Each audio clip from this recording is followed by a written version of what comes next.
Toad the brake van was feeling sad. Everywhere he looked, he could see engines and coaches moving steadily forwards.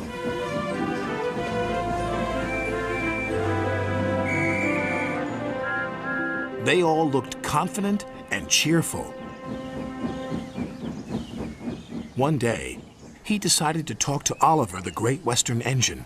I'm always going backwards, Mr. Oliver. I have forward-thinking views. I could be a leader, if you know what I mean. You can't be a leader without a train to follow. You don't have a train, Gordon said.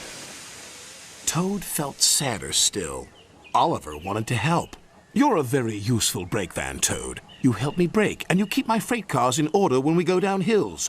I know, Mr. Oliver, but it would be so exciting to go forwards for a change instead of always seeing things sliding away from me. The freight cars were cross with Toad. Who's he to start complaining? He's lucky to be able to look after us. Let's teach him a lesson.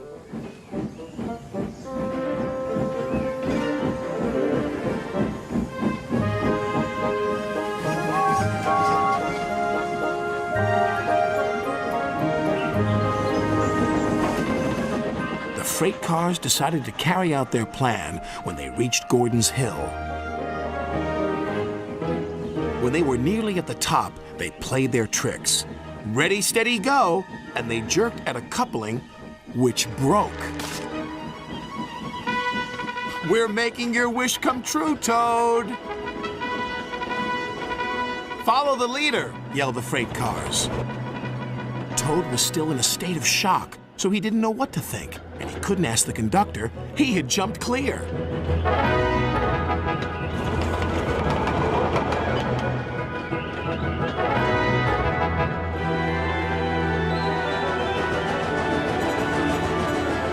Faster, faster, as fast as you want, screamed the freight cars.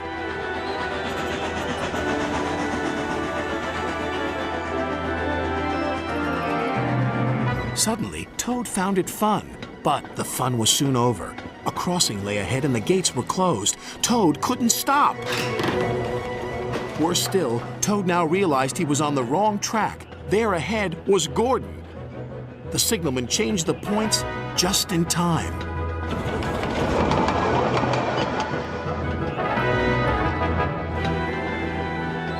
On, faster, cried the freight cars. Suddenly, he saw James pulling a long, slow train. Oh my goodness! Help! Save me! A quick-thinking shunter did, just in time. What was that? Exclaimed James. The signalman warned the station master at the next station. There's a runaway coming.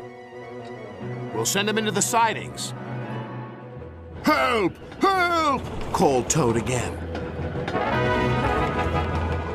Toad saw some buffers. Those'll stop me! But the points to the buffers weren't set. No! I'm back on the main line!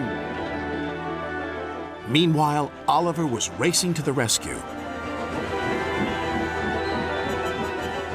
I must catch Toad. I must! Toad sped past Henry.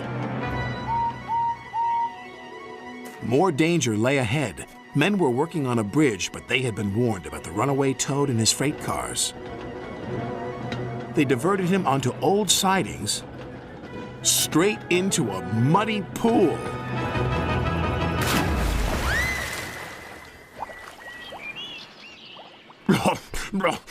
Stopped at last.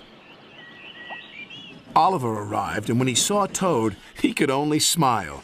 A pond is the only place for a toad, I suppose? That night, Toad spoke to Oliver. I'm sorry, Mr. Oliver, if I caused you any embarrassment. That's all right, Toad. So what do you think of going forwards?